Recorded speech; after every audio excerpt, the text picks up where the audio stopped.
Hello everyone, इस video के माध्यम से हम स्फेरिकल मिरर के टर्म्स के बारे में जानेंगे कि उसमें कौन कौन से टर्म्स यूज़ होते हैं। तो सबसे पहले अगर हम स्फेरिकल मिरर ड्रॉ कर लें तो दो प्रकार के स्फेरिकल मिरर हमने पढ़े। एक हो गया हमारा कॉनकेव और एक हो जाएगा हमारा कॉन्वेक्स।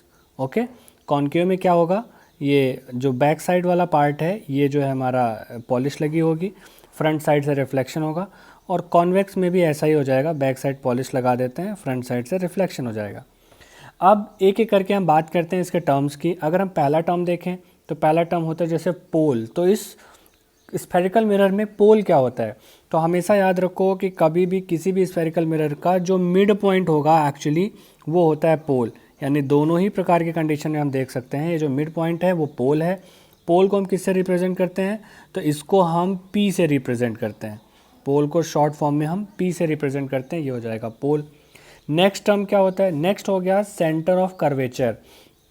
अब सेंटर ऑफ कर्वेचर क्या है, तो सिंपल सी बात है कि स्फेरिकल मिरर जिस भी किसी स्फेयर से काटा गया होगा, मतलब हमें ऐसा लगता है कि किसी न किसी स्फेयर से काटा गया हो, अगर हम इस स्फेयर को कंप्लीट करें तो कुछ ये ऐसा स्फेयर बन जाएगा इस केस में, और इस केस में ये स्फेयर कुछ ऐसा बन जाएगा।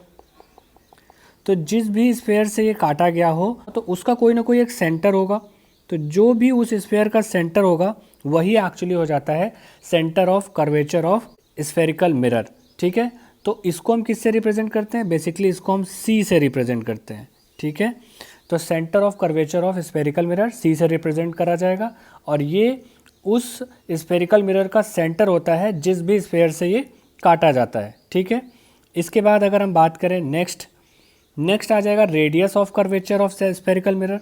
तो रेडियस क्या हो जाएगी, तो देखो जिस स्फेरिकल मिरर को अभी हमने देखा, स्फेरिकल मिरर में क्या होता था, सेंटर पर आ गए हम।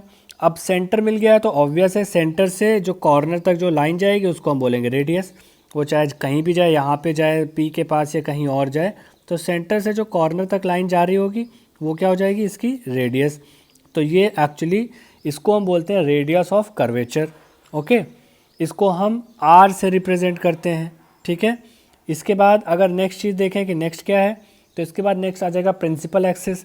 अब प्रिंसिपल एक्सिस क्या होता है, तो किसी भी स्फेरिकल मिरर में आप देखोगे जो एक मिड पॉइंट पोल होता है और सेंटर होता है, पोल और सेंटर को मिलाने वाली लाइन को अगर हम और बड़ा कर दें, तो पोल और सेंटर को मिलाने वाली लाइन को अगर हम बड़ा कर दें, आगे से पीछे तक लंबा कर दें, तो इसी लाइन को हम बोलते हैं प्रिंसिपल एक्सिस। ये हो जाएगी एक्चुअली प्रिंसिपल एक्सिस, यानी मेन एक्सिस यही है, इसी एक्सिस के हिसाब से रिफ्लेक्शन होगा और इसी को हम बोलते हैं प्रिंसिपल एक्सिस। ओके, इसके बाद अगर हम बात करें नेक्स्ट है प्रिंसिपल फोकस। तो प्रिंसिपल फोकस क्या हो जाएगा, तो चलो अब जानते हैं प्रिंसिपल फोकस क्या होगा। तो प्रिंसिपल फोकस के लिए हम सिंपल वे में ये कह सकते हैं, किसी भी स्फेरिकल मिरर में अगर कोई लाइट रेज आती हैं तो लाइट रेज को आप ऑब्जर्व करोगे कि ये आएंगी और टकराएंगी एक सरफेस पे, और उसके बाद ये रिफ्लेक्ट हो जाएंगी। तो यानी ये मान लेते हैं एक लाइट रे आई और टकराई और रिफ्लेक्ट हो गई, कोई दूसरी लाइट रे आएगी ये भी टकराएगी और ये भी फिर एक एंगल पे रिफ्लेक्ट हो जाएगी। इसी तरह अगर नीचे के साइड कोई लाइट रे आती है तो ये भी रिफ्लेक्ट हो जाएंगे। और इसी तरह अगर हम और लाइट रेज बनाएं तो हम देखेंगे सारी की सारी लाइट रेज रिफ्लेक्ट हो जाएंगी, लेकिन एक चीज़ कॉमन होगी, सभी लाइट रेज जो रिफ्लेक्ट हो रही होंगी वो एक स्पेसिफिक पॉइंट से रिफ्लेक्ट हो रही होंगी। ये कोई ना कोई एक स्पेसिफिक पॉइंट होगा जिससे सभी की सभी लाइट रेज रिफ्लेक्ट हो रही होंगी। यही होगा तुम्हारा कॉनकेव मिरर में, और सेम कंडीशन तुम्हारी होगी कॉन्वेक्स मिरर में। लेकिन कॉन्वेक्स मिरर में क्या हो जाएगा कि लाइट रेज टकराने के बाद दूसरी साइड में, यानी कि बाहर की साइड में मुड़ जाती हैं, लेकिन ये बाहर की साइड में जो मुड़ी हुई लाइट रेज हैं इनको अगर हम इमेजिन करें और देखें अंदर की साइड, तो ये का एक ऐसा पॉइंट होगा जहाँ अंदर जाके ये टकराएंगी। ठीक है, तो हम इसको ऐसे कह सकते हैं कि ये सारी वैसे लाइट रेज बाहर की तरफ जा रही हैं, बट ये अंदर किसी एक पॉइंट पे जाके सारी मिलती हैं इमेजिनरी रूप से। तो ये जो इस पॉइंट पे जाके अंदर मिलेंगी, ये इसमें ये वाला पॉइंट ये हो जाएगा हमारा प्रिंसिपल फोकस। इसको हम एफ से रिप्रेजेंट करते हैं। ठीक है, तो ये हो जाएगा प्रिंसिपल फोकस। दोनों ही केस में प्रिंसिपल फोकस को समझना बहुत ज़रूरी है। तो ये आप अच्छे से समझ लो कि प्रिंसिपल फोकस में जहाँ पे सारी लाइट रेज आके वापस से टकराती हैं उसको हम बोलते हैं प्रिंसिपल फोकस। ओके, इसके बाद हमारी नेक्स्ट चीज़ आ जाएगी फोकल लेंथ।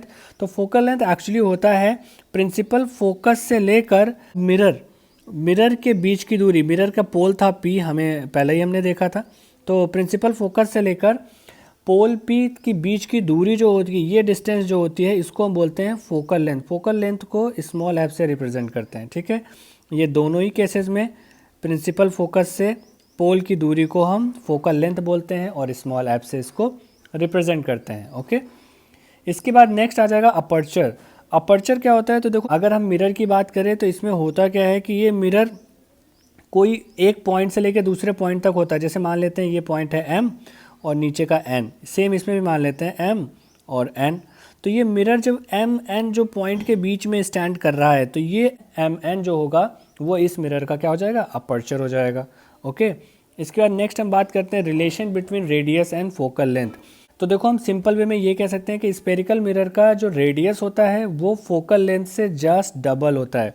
यानी आप अगर इसकी कभी रेडियस बनाओगे तो यानी वो कहीं यहाँ पे करीब सेंटर आ रहा होगा और सेंटर तक की दूरी जो होती है वो रेडियस होती है। हमें पता है ये पूरी दूरी क्या हो जाएगी, रेडियस हो जाएगी। इसी तरह इसमें ये आ रहा होगा सेंटर C और इसके यहाँ से पोल से लेकर सेंटर तक की दूरी क्या हो जाएगी, रेडियस हो जाएगी। तो इनके बीच में एक रिलेशन होता है।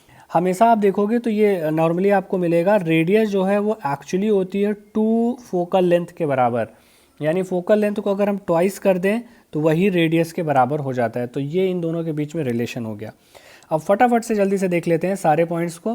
पोल हमने देखा बिल्कुल मिड पॉइंट, जो कि किसी भी मिरर का, स्फेरिकल मिरर का मिड पॉइंट होता है, वो पोल होता है। सेंटर ऑफ कर्वेचर क्या होगा, तो जिस भी स्फेयर से ये मिरर काटा गया है उसका जो सेंटर होगा उसी को बोलते हैं हम सेंटर ऑफ कर्वेचर, C से रिप्रेजेंट करते हैं। रेडियस ऑफ कर्वेचर, जो सेंटर से मिरर तक की दूरी होगी वो रेडियस हो जाएगी। सेंटर से मिरर तक की दूरी को ही हम रेडियस बोल देते हैं, ठीक है। प्रिंसिपल एक्सिस, जो मिड लाइन होती है जिसके दोनों तरफ रिफ्लेक्शन होता है, यानी कि आप कह लो पोल और सेंटर को जोड़ने वाली जो लाइन होती है, इसको एक और नाम नॉर्मल के नाम से भी हम जानते हैं, ठीक है। तो इसको हम नॉर्मल भी कह सकते हैं। इसके बाद आएगा हमारा प्रिंसिपल फोकस। प्रिंसिपल फोकस हमने देखा, ये हमारा जो मेन पॉइंट होता है, यानी एक तरीके से कह लें जहाँ पे इमेज बन रही होती है, ये हमारा कहलाता है प्रिंसिपल फोकस। प्रिंसिपल फोकस को हम कभी कभी ओनली फोकस के नाम से भी हम बुला सकते हैं। तो ये भी याद रखना, फोकस या प्रिंसिपल फोकस एक ही चीज़ होती है, इसको एप से रिप्रेजेंट करते हैं।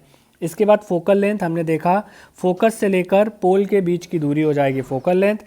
अपर्चर यानी मिरर कितने साइज़ का है, M N के बीच की दूरी जो मिरर होगा उसको हम बोलेंगे अपर्चर।